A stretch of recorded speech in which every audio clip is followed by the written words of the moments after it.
সুদূর কাঞ্চনপুর গ্রামের এক কোণে ছোট এক কুঁড়েধরে অনাথ রাখাল বালক অচিন তার একমাত্র আদরের ছোট বোন কুসুমকে নিয়ে অতি কষ্টে বাস করত। আষাঢ় মাস শেষ হয়ে শ্রাবণ এলো, অথচ আকাশের বুকে এক ফোঁটা মেঘের দেখা নেই এবং মাঠের ঘাস সব রোদে পুড়ে একেবারে তামাটে হয়ে গেল। দেখ কুসুম, আমার অবলা গরুগুলো তৃষ্ণায় ছটফট করছে, আর মাঠের কোথাও এক আজলা জল বা এক মুঠো সবুজ ঘাস আজ খুঁজে পাওয়া যাচ্ছে না। দাদা, আমার খুব ভয় লাগছে।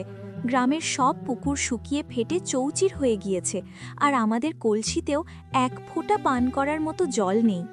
আজ জমিদারের বাড়িতে গিয়েছিলাম এক মুঠো খুদ কুড়োর আশায়, কিন্তু নিষ্ঠুর গজানন আমাকে চাবুক উঁচিয়ে তার সদর দরজা থেকে অত্যন্ত অপমান করে তাড়িয়ে দিল। খিদে আমার নাড়ি জ্বলে যাচ্ছে, আর পিপাসায় ছাতি ফেটে যাচ্ছে। তুমি কি পারবে না আমাদের জন্য সামান্য একটু খাবার আর জল কোথাও থেকে আনতে? তুই একদম কাঁদিস না বোন, আমি শুনেছি ওই দূরের নীলগিরি পাহাড়ের চূড়ায় এক বিশেষ ঔষধি গাছ আর এক পবিত্র শীতল ঝর্ণা নাকি লুকানো আছে। কিন্তু দাদা, ওই গহীন পাহাড়ে তো রাক্ষস, খুক্ষস আর হিংস্র বাঘের বাস। তুমি একা সেখানে গেলে আমি এই জনশূন্য বাড়িতে কার ভরসায় বেঁচে থাকব? মা বাবা স্বর্গ থেকে আমাদের দেখছেন, তুই ভগবানের নাম নিয়ে এই ঘরে থাক, আমি ঠিক ওই পাহাড় থেকে তোর জন্য জীবনদায়ী সুধা নিয়ে আসব। তোমার পথ চেয়ে আমি এই দুয়ারে বসে থাকব, কিন্তু সাবধানে যেও দাদা। তুমি ফিরে না এলে এই অভাগী বনের পৃথিবীতে আর কেউ থাকবে না।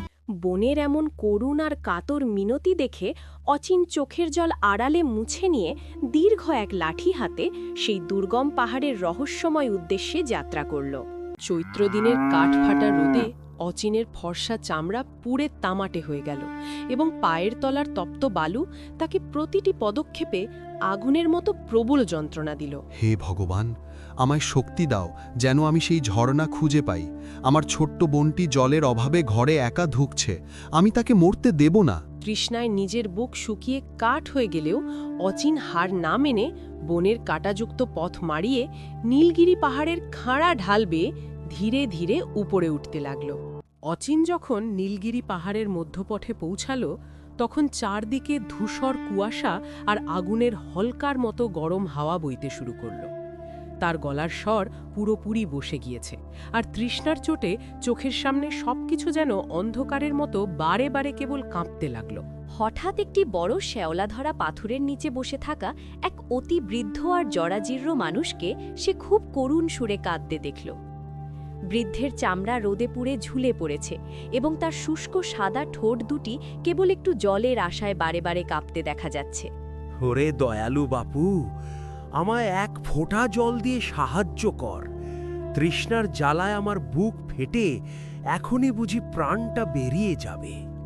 দাদু, আমার নিজের ঘটিতে আর সামান্য একটু জল অবশিষ্ট আছে, যা দিয়ে আমি পাহাড়ের চূড়ায় পৌঁছানোর শক্তি সঞ্চয় করতে চেয়েছিলাম। কিন্তু আপনার এই করুণ অবস্থা দেখে আমি আর স্থির থাকতে পারছি না। আমার নিজের প্রাণ থাক আর না থাক, আপনাকে বাঁচাবো। বাবা, তুমি একা পাহাড়ের চূড়ায় উঠবে কিভাবে? এই মরুভূমির মতো উত্তপ্ত পথে এক ফোঁটা জল ছাড়া তুমি নির্ঘাত মারা পড়বে। আমার মৃত্যু হলেও দুঃখ নেই, কিন্তু একজন তৃষ্ণার্ত মানুষকে সামনে রেখে নিজে জলপান করার মতো অধম কাজ আমি করতে পারবো না। অচিন নিজের কথা এক মুহূর্তও চিন্তা না করে কাঁপা কাঁপা হাতে বৃদ্ধের শুকনো ঠোঁটে তার ঘটির শেষ জলটুকু পরম মমতায় ঢেলে দিল। জলটুকু গলায় নামতেই সেই বৃদ্ধের জরাজীর্ণ শরীর থেকে অদ্ভুত এক নীল রঙের স্বর্গীয় জ্যোতি বের হয়ে সারা পাহাড়ের অন্ধকার দূর করে দিল। নিমেষের মধ্যে সেই বৃদ্ধ মানুষটি আকাশসম বিশাল আর মেঘ গম্ভীর এক ঐশ্বরিক পুরুষে, অর্থাৎ স্বয়ং মেঘরাজার রাজকীয় রূপে পরিবর্তিত হলেন। ওহে মহৎ বালক অচিন, আমি আসলে এই নির্জন পাহাড়ে তোমার মনির গভীরতা আর ধৈর্য পরীক্ষা করার জন্য ছদ্মবেশে বসেছিলাম। হে দেবতুল্য মহাপুরুষ, আমি তো আপনাকে এক অসহায় বৃদ্ধ ভেবেই সাহায্য করেছি। কোনো পুরস্কার বা প্রতিদানের কথা কখনো মনে আসেনি। নিজের পিপাসা বিসর্জন দিয়ে তুমি এক অচেনা মানুষের জীবন রক্ষা করে আজ পৃথিবীর সবচেয়ে বড় পুণ্যের অধিকারী হিসেবে নিজেকে প্রমাণ করেছ। আমার সাধ্য খুবই সামান্য, তবে শিখেছি অসহায় মানুষকে সাহায্য করাই সবচেয়ে বড় ধর্ম। এবং সত্যিকার সাহসের পরিচয়। তোমার এই পরম পরোপকার আর নিঃস্বার্থ ভালোবাসা দেখে আমি অত্যন্ত প্রসন্ন হয়েছি এবং তোমাকে এই মায়াবী নীল শঙ্খ উপহার দিচ্ছি। হে মেঘরাজা, এই অলৌকিক দান গ্রহণ করার যোগ্যতা কি আমার আছে? আমি ভয় করি যেন কখনো লোভ বা অহংকার আমাকে পথভ্রষ্ট না করে।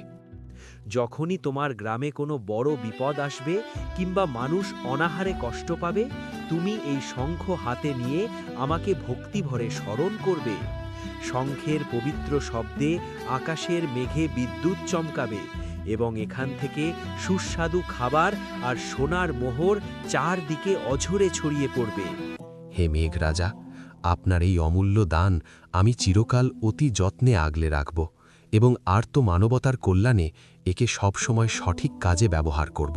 মেঘরাজা এক ঝলক স্নিগ্ধ হাসি দিয়ে অচিনের মাথায় নিজের আশিস হাত রেখে মেঘের রাজ্যে মিলিয়ে গেলেন এবং পাহাড় আবার শান্ত হল।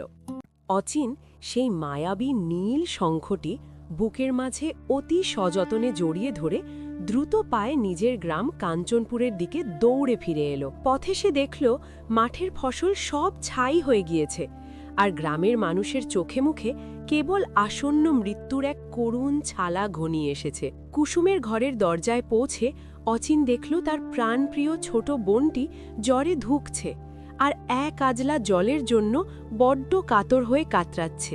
বোন রে, আমি ফিরে এসেছি, তুই একদম ভয় পাস না। আমি তোর জন্য মেঘরাজার আশীর্বাদ আর মায়াবী নীল শঙ্খ নিয়ে এসেছি। দাদা, আমার যে আর কথা বলার শক্তি নেই, শরীরটা যেন আগুনের মতো পুড়ছে আর চারিদিকের অন্ধকার আমাকে ক্রমেই গ্রাস করে নিচ্ছে। ওরে পাগল ছেলে, এই সামান্য একখানা শঙ্খ দিয়ে কি আর এই মরুময় আকাশের বুক চিরে বৃষ্টির বাড়িধারা নামানো সম্ভব হবে? আমরা তো সবাই না খেতে পেয়ে মরেই যাচ্ছি। তোর এই খেলনা শঙ্খ আমাদের এই চরম বিপদ থেকে কিভাবে রক্ষা করবে? আপনারা সবাই আজ আমার ওপর বিশ্বাস রাখুন। এই নীল শঙ্খের পবিত্র নাদে আমাদের এই দীর্ঘ দুঃখের দিন এক্ষুনি অবসান হতে চলেছে।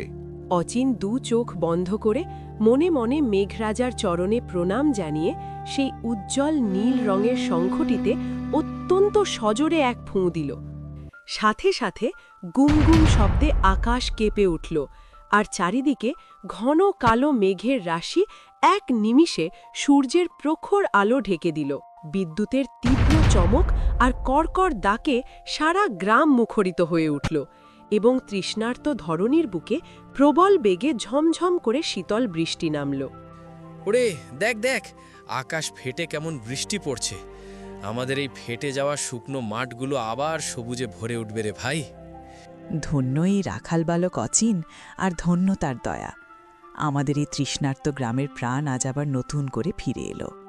আপনারা এখনই আনন্দ করবেন না। এই দেখুন, শঙ্খের জাদু।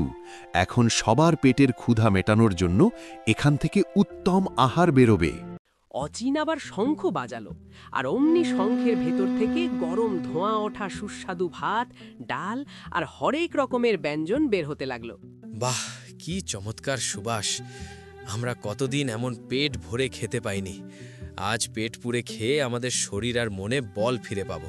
গ্রামের ক্ষুধার্ত মানুষগুলো অবাক হয়ে এই অলৌকিক কাণ্ড দেখল এবং পেট ভরে আহার করে মেঘরাজার চরণে তাদের ভক্তি ভরে প্রণাম জানালো। জাদুকরি খাবারের গুণে আর বৃষ্টির শীতল ছোঁয়ায় কুসুমের জ্বর নিমেষেই সেরে গেল। দাদা, তুমি আজ পুরো গ্রামের মানুষের প্রাণ বাঁচিয়েছ। সত্যি, তোমার দয়া আর পরোপকারের গুণেই আজ আমাদের জীবনেই বড় সুখ ফিরে এলো। পুরো গ্রাম যেন এক নতুন যৌবন ফিরে পেল এবং শুষ্ক ধুলোর পরিবর্তে চারদিকে রঙিন ফুলের সুবাস আর সবুজ ঘাস দ্রুত ছড়িয়ে পড়ল। গ্রামের এই হঠাৎ পরিবর্তন আর অচিনের অভাবনীয় জাদুকরী ক্ষমতার কথা শুনে লোভী জমিদার গজানন ঈর্ষায় একেবারে জ্বলে পুড়ে ছারখার হয়ে গেল।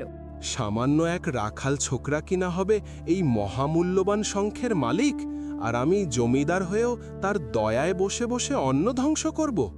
হুজুর, ওই মায়াবী শঙ্খ থেকে নাকি অফুরন্ত সোনার মোহর আর হরেক রকম রাজকীয় খাবার দাবার অনবরত বের হয়ে চারদিকে ছড়িয়ে পড়ছে।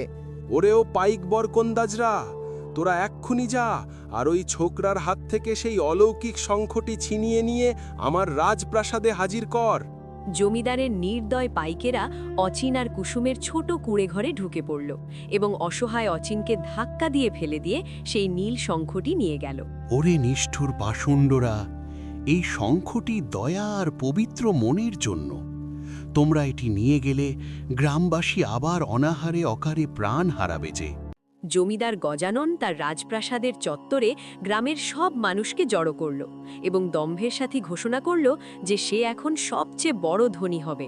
ওহে প্রজারা, দেখ, এখন আমি এই শঙ্খ বাজিয়ে আকাশ থেকে সোনার মোহরের বৃষ্টি নামাবো আর পুরো দুনিয়ার সব থেকে ক্ষমতাশালী রাজা হব।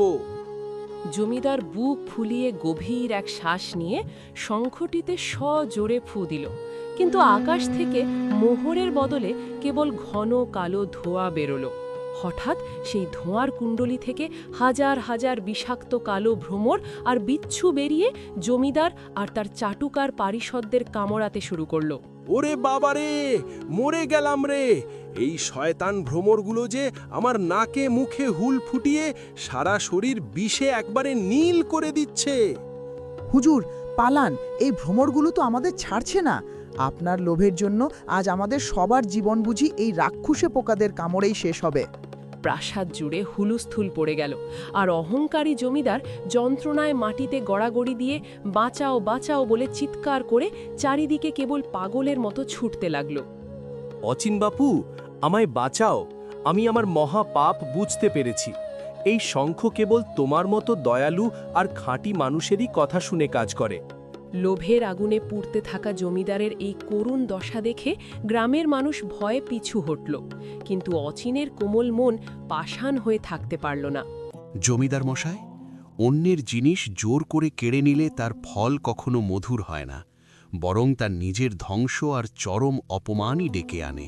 আমি শপথ করছি, আজ থেকে আমি আর কারো ওপর জুলুম করব না এবং আমার সব ধন সম্পদ আমি গরিব প্রজাদের মাঝে বিলিয়ে দেব। হে মেঘ রাজা, এই অভাগা জমিদারকে তার কৃতকর্মের জন্য ক্ষমা করে দিন এবং আপনার এই রাক্ষুসে ভ্রমরদের এখনই শান্ত করে মেঘের দেশে ফিরিয়ে নিন।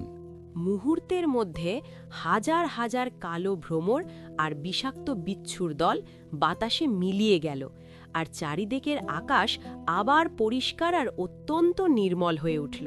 অচিন বাবা, আমার চোখের ওপর থেকে আজ অন্ধকারের পর্দা চিরতরে সরে গিয়েছে, আর আমি বুঝতে পেরেছি যে বিত্তের চেয়ে মানুষের চিত্ত অনেক বড়। জমিদার মশাই, অহংকার আর লোভ মানুষের বুদ্ধিকে আচ্ছন্ন করে ফেলে, কিন্তু দয়া আর মমতা দিয়ে সারা বিশ্বের মানুষের পবিত্র হৃদয় জয় করা সম্ভব। আমি আজ এই সবার সামনে শপথ করছি যে আমার রাজভাণ্ডারের সব মোহর আর শস্য আমি আজই গ্রামের প্রতিটি গরিব মানুষের মধ্যে বিলিয়ে দেব। দাদা, আজ থেকে আমাদের এই কাঞ্চনপুর গ্রাম কি আবার আগের মতো শান্ত আর হাসি খুশি এক সুন্দর সাজানো সোনার সংসারে পরিণত হতে পারবে?